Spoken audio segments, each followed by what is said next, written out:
ایک صاحب نے سوال کیا ہے، اگر نماز کا وقت ہو جائے اور امام خود اقامت پڑھے، پیچھے کوئی کہنے والا نہ ہو، تو امام اقامت خود کہہ سکتا ہے؟ بالکل، امام خود بھی اقامت کہہ سکتا ہے، پیچھے کوئی موجود ہو تو بہتر یہی کہ وہ اقامت کہے۔ امام خود بھی اقامت کہہ دے تو نماز بہرحال اس کی ٹھیک ہو جائے گی۔ مفتی صاحب، اگر کسی شخص کی جماعت سے کوئی رکعت رہ جائے تو اکثر یہ دیکھا گیا ہے کہ جیسے ہی امام دوسری مرتبہ السلام علیکم ورحمۃ اللہ کہتا ہے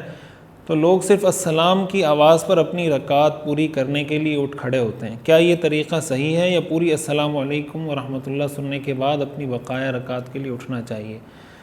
سٹی منڈی بہاؤالدین بنت اسلام۔ دیکھیں، بہتر طریقہ تو یہی ہے کہ آپ امام جب السلام علیکم ورحمۃ اللہ دوسری دفعہ بھی پوری طرح کہہ دیں۔ فقہا نے لکھا ہے کہ جب امام دونوں طرف سلام پھیر دے اور آپ کو یہ یقین ہو جائے کہ امام نے کوئی سجدہ سہو نہیں کرنا،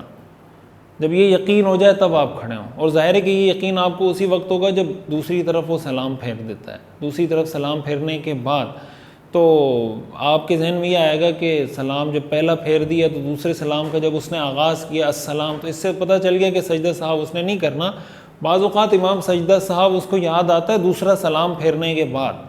تو فقہی مسئلہ یہ ہے کہ اگر دوسرا سلام پھیرنے کے بعد بھی کسی کو سجدہ سہو یاد آئے تو وہ سجدہ کر لے۔ اگر اس نے کسی سے بات نہیں کی، قبلے سے منہ نہیں پھیرا، اس کا وضو نہیں ٹوٹا، جو بھی شرائط ہیں ان شرائط کے ساتھ، تو حکم یہ ہے کہ وہ دونوں سلام پھیرنے کے بعد بھی سجدہ کر لے، اور دو سجدے کر کے دوبارہ بیٹھ کے تحیات پوری پڑھ کے آخر تک درود شریف دعا پڑھ کے پھر سلام پھیر دیں، اس کی نماز ہو جائے گی۔ تو اس لیے اس میں اس چیز کا امکان رہتا ہے کہ ہو سکتا ہے امام پر سجدہ سہو ہو، وہ سلام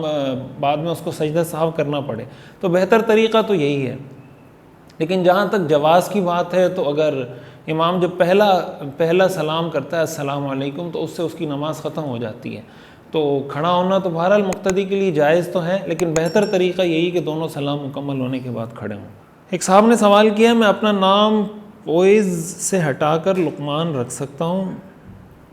مجھے نہیں پتہ یہ پہلا نام آپ نے کیا لکھا ہے، بہرحال کوئی بھی آدمی اپنا نام تبدیل کر سکتا ہے، اور اس پہلے لفظ کا مطلب کیا ہے یہ بھی مجھے نہیں پتہ، کون سی زبان کا لفظ ہے فویز،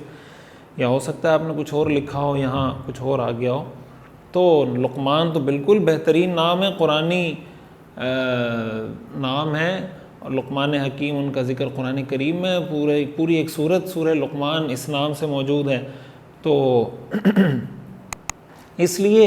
نام تبدیل کر سکتے ہیں، اس میں کوئی حرج کی بات نہیں ہے۔ حضور صلی اللہ علیہ وسلم نے کئی دفعہ صحابہ کرام کے نام تبدیل کیے ہیں۔ ایک صاحب نے سوال کیا، خواب کی تعبیر کے لیے کسی کتاب کا نام بتائیں مفتی صاحب۔ ایک کتاب میرے پاس ہے جس کا نام تعبیر الرؤیا ہے، امام ابن سیرین۔ امام ابن سیرین رحمہ اللہ اس کے امام ہیں، ان کی یہ کتاب بہت معروف ہے اور بہت مستند بھی ہے، علماء کرام بھی اس کا مطالعہ کرتے ہیں،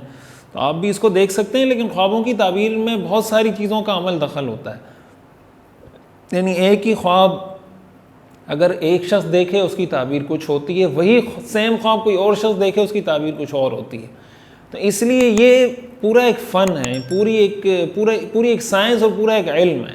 تو جو اس کے ماہرین ہیں وہی آپ کو بہتر رہنمائی کر سکتے ہیں۔ بہرحال اس کتاب کے مطالعے میں کوئی حرج کی بات نہیں ہے، آپ کو ایک جنرل نالج کے طور پر بہت ساری چیزیں آپ کو سمجھ میں بھی آتی ہیں، سیکھنے کو بھی ملتی ہیں، تو بالکل آپ اس کا مطالعہ کر سکتے ہیں۔